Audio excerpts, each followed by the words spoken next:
تیسرا پارہ ہے سورۃ البقرہ، آخری آیت سے پڑھیں گے بھائی۔ اعوذ باللہ من الشیطان الرجیم، بسم اللہ الرحمن الرحیم۔ لا يكلف اللہ نفسا الا وسعها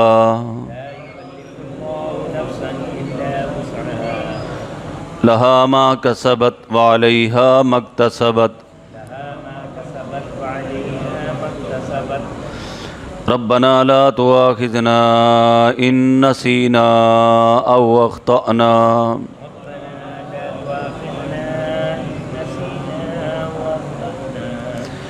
ربنا ولا تحمل علينا إصرا كما حملته على الذين من قبلنا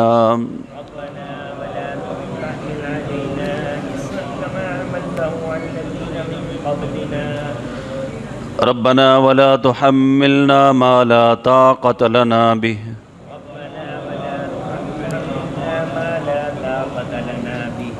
واعف عنا واغفر لنا وارحمنا أنت مولانا فانصرنا على القوم الكافرين۔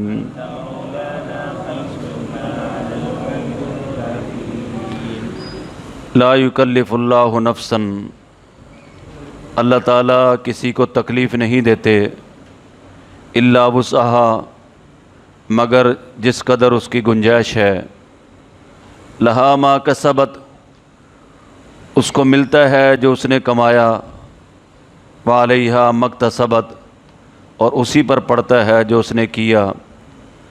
ربنا لا تؤاخذنا، اے ہمارے رب ہمیں نہ پکڑنا، ان نسینا، اگر ہم بھول جائیں، او اخطانا، یا خطا کر لیں۔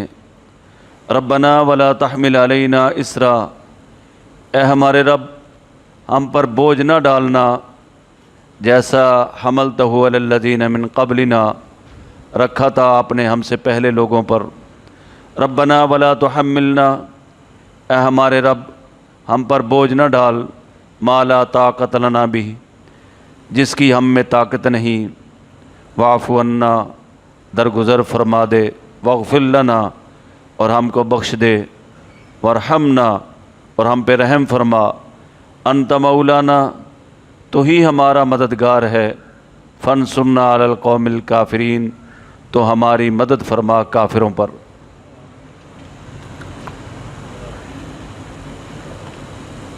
کل اور آج سورہ بقرہ کی یہ آخری 2 آیات ہیں جن کے بارے میں آپ پڑھ چکے ہیں کہ نبی کریم صلی اللہ علیہ وسلم کو معراج کی رات میں 3 تحفے عطا فرمائے گئے۔ نمبر 1، 5 نمازوں کا تحفہ، جو پہلے 50 تھی، لیکن اب جو 5 پڑھے گا اللہ پاک اسے ثواب 50 کا عطا فرمائیں گے۔ اور دوسرا تحفہ اللہ تعالیٰ نے سورہ بقرہ کی ان آخری 2 آیات کی صورت میں دیا، اور تیسرا تحفہ یہ تھا کہ جو اللہ کے ساتھ شرک نہیں کرے گا اللہ پاک اس کو بخش دیں گے۔ یہ جو صورت ہم نے پڑھی ہے سورۃ البقرہ، یہ قرآن مجید کی سب سے بڑی صورت ہے، اور قرآن مجید کی سب سے عظمت والی آیت آیت الکرسی بھی اسی صورت کے اندر ہے۔ اس صورت کو نبی کریم صلی اللہ علیہ وسلم نے سنام القرآن کہا، فستام القرآن کہا۔ یہ صورت قرآن کا خیمہ ہے، یہ صورت قرآن کی کوہان ہے۔ اونٹ ہوتا ہے نا، اس کی کوہان سب سے اونچی ہوتی ہے، تو فضائل اور مقام کے اعتبار سے یہ قرآن مجید کی سب سے اونچی صورت ہے۔ اس سے پہلے ہم نے پڑھا تھا کہ اللہ رب العزت کی طرف سے یہ حکم آیا وَإِن تُبْدُوا مَا فِي أَنفُسِكُمْ أَوْ تُخْفُوهُ يُحَاسِبْكُم بِهِ اللَّهُ، کسی چیز کو تم اپنے دل میں چھپاؤ یا تم اس کو ظاہر کرو، اللہ تعالیٰ تم سے اس کا حساب لے گا۔ یعنی دلوں میں جو وسوسے اور خیالات پیدا ہوتے ہیں اس کے اوپر بھی حساب ہوگا۔ اب حضرات صحابہ رضی اللہ تعالیٰ عنہ بڑے پریشان ہو گئے کہ اللہ تعالیٰ نے ہمیں حکم دیا نماز کا، جہاد کا، روزے کا، زکوٰۃ کا، وہ تو ہم نے کیا، لیکن دل کے خیالات پہ کس کا کنٹرول ہے؟ وسوسوں سے کون بچ سکتا ہے؟ حضور علیہ السلام سے جا کے عرض کیا تو آپ علیہ السلام نے فرمایا کہ یوں نہ کہو سمینا وعصینا، کہ ہم نے سن لیا اور ہم نہیں مانتے، بلکہ یوں کہو سمینا واطعنا، اے اللہ ہم نے سن لیا، ہم مانیں گے، ہم سے ہوتا ہے نہیں ہوتا یا اللہ ہم ماننے کے لیے تیار۔ تو اتنی سچائی اور صداقت کے ساتھ صحابہ نے سمینا واطعنا کہا کہ اللہ نے اس پر اس حکم کو منسوخ کر دیا۔ فرمایا کہ لا یکلف اللہ نفسا الا وسعها، اللہ تعالیٰ کسی نفس کو تکلیف نہیں دیتے مگر اس کی گنجائش کے مطابق۔ یعنی اب جو تمہارے دلوں میں وسوسے خیالات آئیں گے اللہ تعالیٰ اس پہ محاسبہ نہیں کریں گے۔ لا یکلف اللہ نفسا الا وسعها۔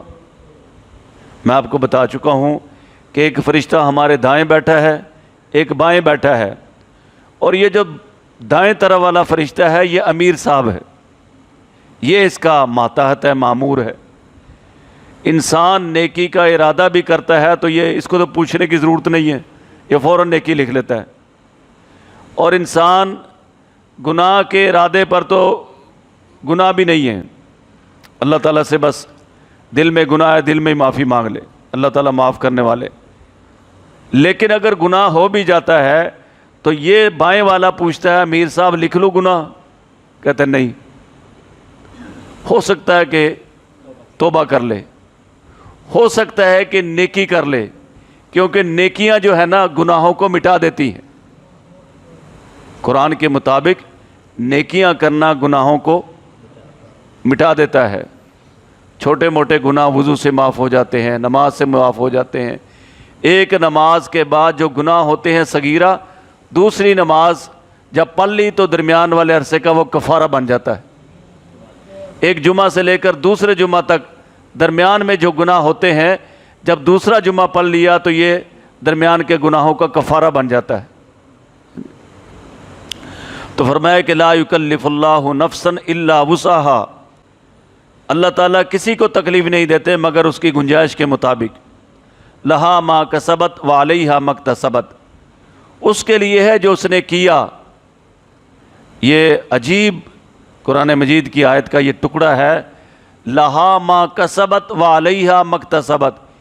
اس چھوٹے سے ٹکڑے میں اللہ تعالیٰ نے جزا اور سزا کو جمع کر دیا۔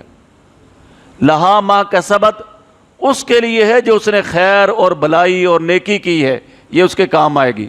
وعلیہا ما اکتسبت، اور گناہوں کا وبال اسی پر پڑے گا۔ لہا ما کسبت وعلیہا ما اکتسبت، ان چار الفاظ میں اللہ تعالیٰ نے جزا و سزا کے پورے قانون کو یہاں پہ بیان کر دیا۔ لہا ما کسبت، نیکیاں جتنی بھی کی ہیں اس کے کام آئیں گی۔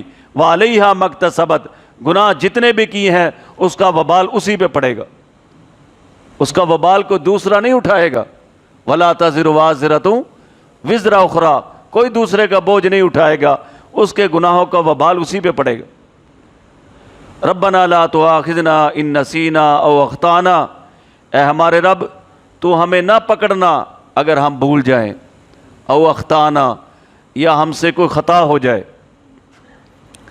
بھول کی مثال ایسے ہے کہ حضور صلی اللہ علیہ وسلم کے پاس ایک صحابی گھبرائے ہوئے آئے، کہنے لگے یا رسول اللہ صلی اللہ علیہ وسلم میں نے روزے کی حالت میں کھا پی لیا، مجھے یاد ہی نہیں تھا۔ بڑے پریشان تھے کہ اب روزے کا کیا ہوا؟ تو آپ علیہ السلام نے فرمایا کہ وہ اللہ نے تجھے کھلایا ہے، اللہ نے تجھے پلایا ہے۔ روزے کی حالت میں کوئی بھول کے کھا پی لیتا ہے تو اسے کون کھلاتا ہے؟ یہاں ایک مسئلہ بھی یاد رکھیں کہ اگر کوئی روزہ دار ہے اور بھول کر کھا رہا ہے، ایک تو باہر ہوٹل پہ جا کے کھا رہا ہے نا، اس کو زبردستی روکو، یہ تو شاعر اسلام کی گویا بے حرمتی کر رہا ہے۔ لیکن گھر میں یا کسی ایسی جگہ جہاں آپ کو اندازہ ہو گیا کہ یہ بھول کر یہ کام کر رہا ہے، تو اب کیا کریں؟ تو فقہا نے بڑی عجیب بات لکھی ہے، فرماتے دیکھو اگر تو یہ ہٹا کٹا ہے نا، اس کو یاد دلا دو، اگر کوئی مسکین کمزور ہے اس کو کھانے دو۔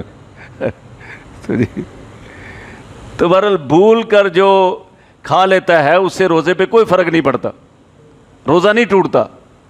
اسی طرح خود بخود جو قے آ جاتی ہے، اکثر لوگوں کو یہ غلط فہمی ہے، وہ کہتے ہیں اس سے روزہ ٹوٹ جاتا ہے۔ خود بخود قے آنے سے روزہ نہیں ٹوٹتا، بشرطے ہے کہ اس کو وہ اندر نہ نگل لے۔ اگر باہر اگل دی اس سے روزہ نہیں ٹوٹتا، انجیکشن لگانے سے روزہ نہیں ٹوٹتا۔ تو ان مسائل کو سمجھنا چاہیے تاکہ ہماری وجہ سے ہم کسی کا روزہ نہ تڑوا دیں۔ او اخطانا، یا ہم کوئی خطا کر لیں۔ خطا کی مثال یہ ہے کہ ایک آدمی کو روزہ یاد تھا، وضو کر رہا تھا، غلطی سے خطاً پانی اندر چلا گیا، خطا سے۔ اب اس کا حکم یہ ہے کہ اس کو اس کا جو ہے نا بعد میں روزہ رکھنا پڑے گا، لیکن کفارہ نہیں آئے گا۔ اس کی جو سزا ہے نا کہ 60 مسلسل روزے رکھنے پڑیں گے، وہ اس پر نہیں آئے گا۔ ٹھیک، صرف کیا آئے گا کہ اس روزے کی بعد میں قضا کر لے۔ ایک آدمی غسل خانے میں تھا تو نہاتے ہوئے روزہ اس کو یاد تھا۔ اگر روزہ یاد نہیں ہے اس کا حکم اور ہے، روزہ یاد ہے پھر پانی اندر چلا گیا خطاً، غلطی سے، تو اس کا حکم یہ ہے کہ اس کو اس روزے کی بعد میں قضا کرنی پڑے گی، اس کے علاوہ اور کوئی سزا نہیں ہے، کیونکہ خطاً ہو گیا، غلطی سے ہو گیا۔ ہر ایک کے علیحدہ علیحدہ حکم ہے۔ اگر بھول کر ہو گیا تب بھی معافی ہے، خطاً ہو گیا تو تب بھی معافی ہے۔ لیکن بھول کر ہوا تو روزے پر بھی کوئی اثر نہیں۔ اگر خطاً ہو گیا تو روزے کی قضا اس کو کرنی پڑے گی، لیکن گناہ نہیں ہوگا، اس کو کفارہ نہیں آئے گا۔ ربنا ولا تحمل علینا اسرا، اے ہمارے رب تو ہم پہ نہ ڈال بوجھ، کما حملتہ علی الذین من قبلنا، جیسے کہ تو نے ان لوگوں پر ڈالا جو ہم سے پہلے تھے۔ اب یہودی تھے، ان کے اوپر کیا تھا؟ نمبر 1، ساری زمین ان کے لیے مسجد نہیں تھی، وہ جہاں بھی ہوں نماز مسجد میں جا کے پڑھنی ہے۔ نمبر 2، اگر ان کے کپڑوں کو کوئی گندگی لگ جاتی، چاہے کتنے قیمتی ہوتے، وہ دھونے سے پاک نہیں ہوتے تھے، ان کو کاٹنا پڑتا تھا۔ اور اسی طرح ان کے مال میں سے چوتھا حصہ اللہ کے راستے میں دینا پڑتا تھا، یعنی 4000 ہے نا، تو 4000 میں سے 1000 دینا پڑتا تھا۔ ہمارے تو 40 میں سے ایک ہے نا، 40,000 ہو تو 1000 دینا پڑتا ہے، ان کے ہاں کیا تھا؟ چوتھا حصہ تھا، 4000 میں سے 1000 دینا پڑتا تھا۔ اور اسی طرح اگر کوئی گھر کے اندر بھی چھپ کر گناہ کرتا تھا تو اس کے جو ہے نا لکھ دیا جاتا تھا دروازے پر، یہ گناہ اس کے دروازے پر لکھ دیا جاتا تھا۔ یہ تو آپ پڑھ چکے ہیں کہ پہلے جب لوگ قربانیاں کرتے تھے، اگر قربانی کا گوشت تو کھانے کی اجازت نہیں تھی، پھر کیا ہوتا تھا؟ اس کو کسی اونچی جگہ رکھ دیتے تھے، اور جس کی قربانی قبول ہوتی تو آگ اس کو آ کے جلا دیتی تھی، جس کی قبول نہیں ہوتی تھی وہ ویسے ہی پڑی رہتی تھی۔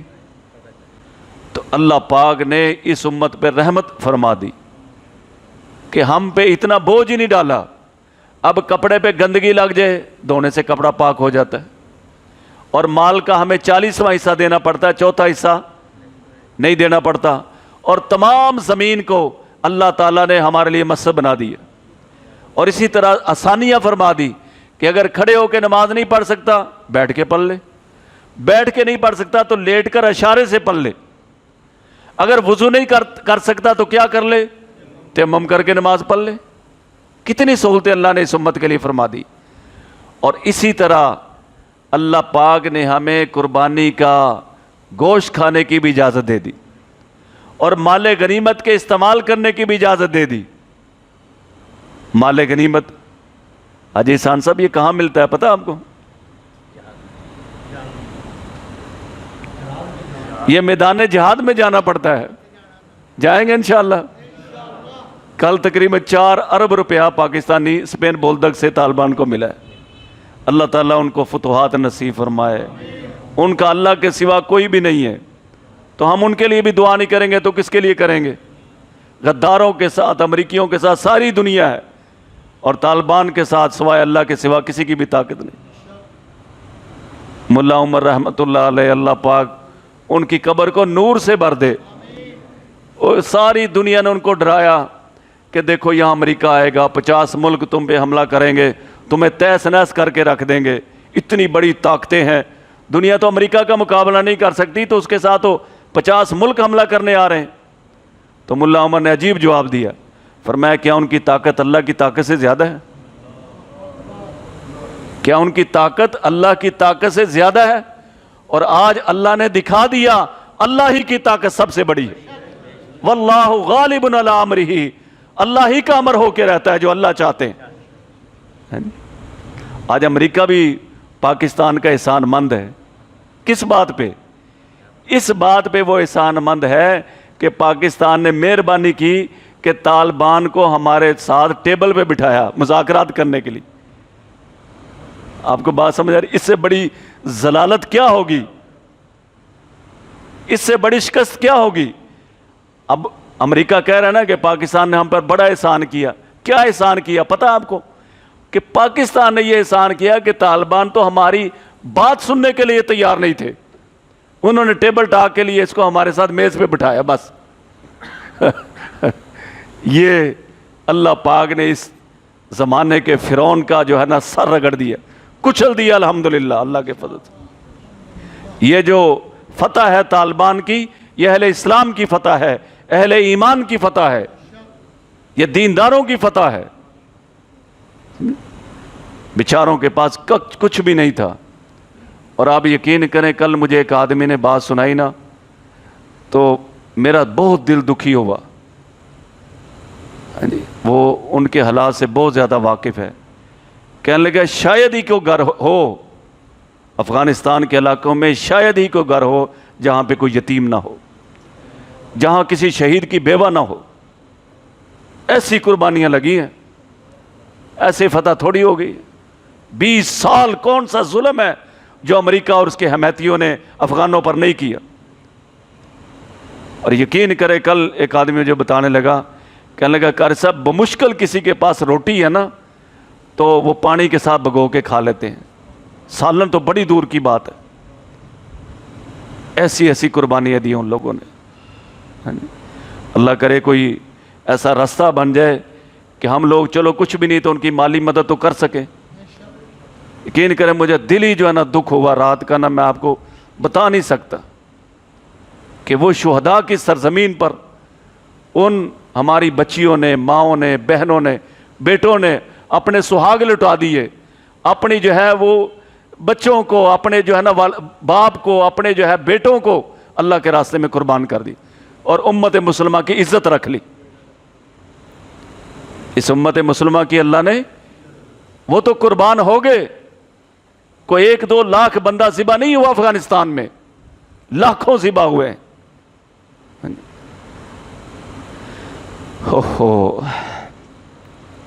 تو فرمایا کہ اللہ ربنا لا تؤاخذنا ان نسینا او اخطانا، اے ہمارے رب ہمارا مواخذہ نہ فرمانا، ہماری پکڑ نہ کرنا، ان نسینا او اخطانا، اگر ہم بھول جائیں یا ہم سے چوک ہو جائے، خطا کر جائیں.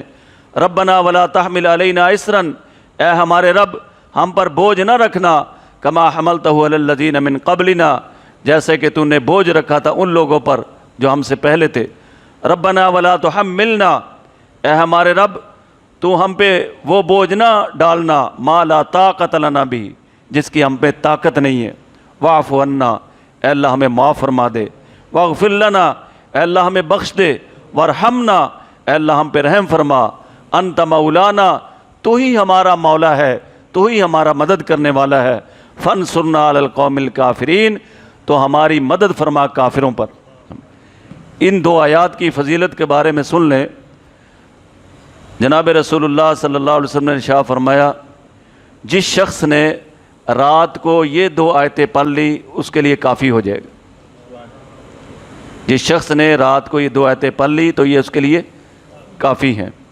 اور اسی طرح ابن عباس رضی اللہ عنہما سے روایت ہے کہ رسول اللہ صلی اللہ علیہ وسلم نے ارشاد فرمایا کہ اللہ تعالیٰ نے یہ 2 آیتیں جنت کے خزانوں میں سے نازل فرمائی،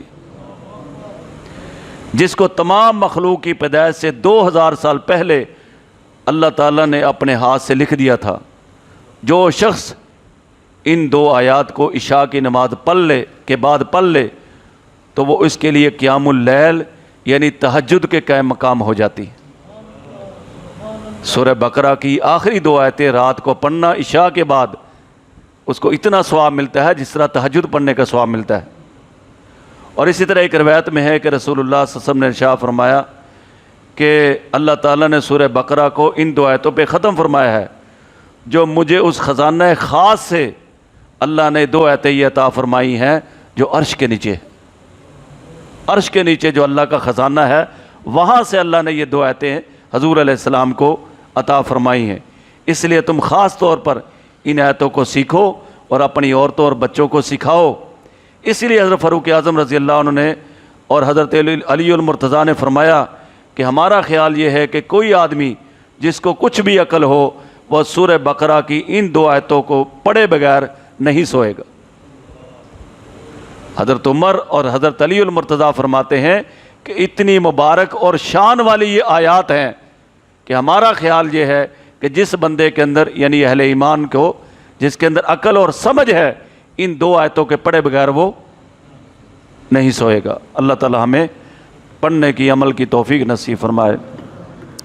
اللہم صلی علی محمد عبدک و رسولک وصلی علی المؤمنین والمؤمنات والمسلمین والمسلمات۔ اللہم احینا ما کانت الحیات خیر لنا وتوفنا اذا کانت الوفات خیر لنا۔ یا اللہ ہماری جسمانی روحانی بیماریوں پریشانیوں کو دور فرما، یا اللہ اپنے غیب سے ہماری کفالت فرما۔ وصلی اللہ تعالی علی خیر خلقہ محمد وآلہ واصحابہ اجمعین برحمتک یا ارحم الراحمین۔